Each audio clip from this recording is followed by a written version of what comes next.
السلام علیکم دوستو، آج 31 دسمبر ہے اور ہم 2025 کو الوداع کہہ رہے ہیں۔ یہ سال اپنی کمیوں اور خوبیوں کے ساتھ رخصت ہو رہا ہے۔ ہم گھڑی دیکھ کر دن جیتے ہیں اور کیلنڈر دیکھ کر سال بدلتے ہیں، لیکن کیا ہمیں یہ معلوم ہے کہ دن، مہینے اور سال کا اندازہ اور کیلنڈر وجود میں کیسے آیا؟ تو آئیے آج اس کی کھوج کرتے ہیں۔ ابتدائی انسان کے پاس کوئی کیلنڈر موجود نہیں تھا، وہ وقت کو فطرت کے مشاہدے سے پہچانتا تھا۔ کیلنڈر کی ایجاد سے پہلے انسان وقت کا حساب لگانے کے لیے سورج، چاند اور ستاروں پر بھروسہ کرتا تھا۔ قمری چکر یعنی چاند کی گردش قدیم انسان کے لیے وقت ناپنے کی سب سے آسان گھڑی تھی۔ ایک پورے چاند سے دوسرے پورے چاند تک کا عرصہ تقریباً 29.5 دن پر مشتمل ہوتا تھا۔ اسی سے مہینے کا تصور وجود میں آیا۔ دن کے اوقات جاننے کے لیے سورج سب سے بڑا ذریعہ تھا۔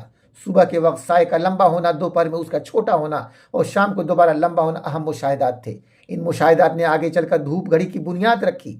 سورج کے طلوع اور غروب کے بدلتے ہوئے مقامات سے لوگ سال کے موسموں کا اندازہ لگاتے تھے۔ یہ موسم سردی، گرمی، بہار اور خزاں پر مشتمل ہوتے تھے۔ قدیم مصریوں نے مشاہدہ کیا کہ جب سیرس ستارہ آسمان پر ایک خاص مقام پر ظاہر ہوتا ہے تو دریائے نیل میں سیلاب آ جاتا ہے۔ اسی مشاہدے کی بنیاد پر انہوں نے سالانہ نظام قائم کیا۔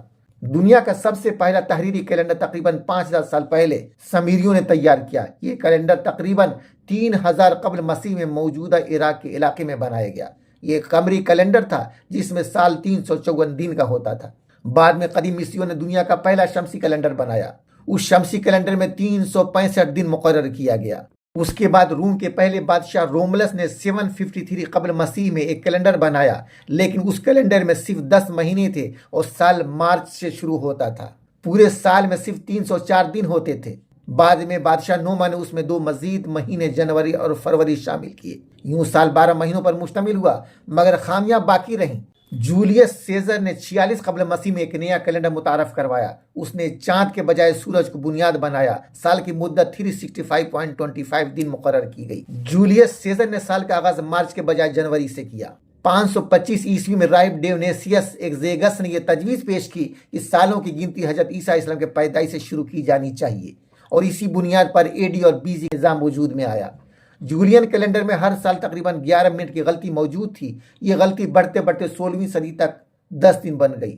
پھر 1582 عیسوی میں پوپ گریگوری نے ماہرین کی مدد سے اس غلطی کو ٹھیک کیا، اور برطانیہ نے اسے 1752 میں اپنایا، اور اسی دور میں یہ ہندوستان میں بھی رائج ہوا۔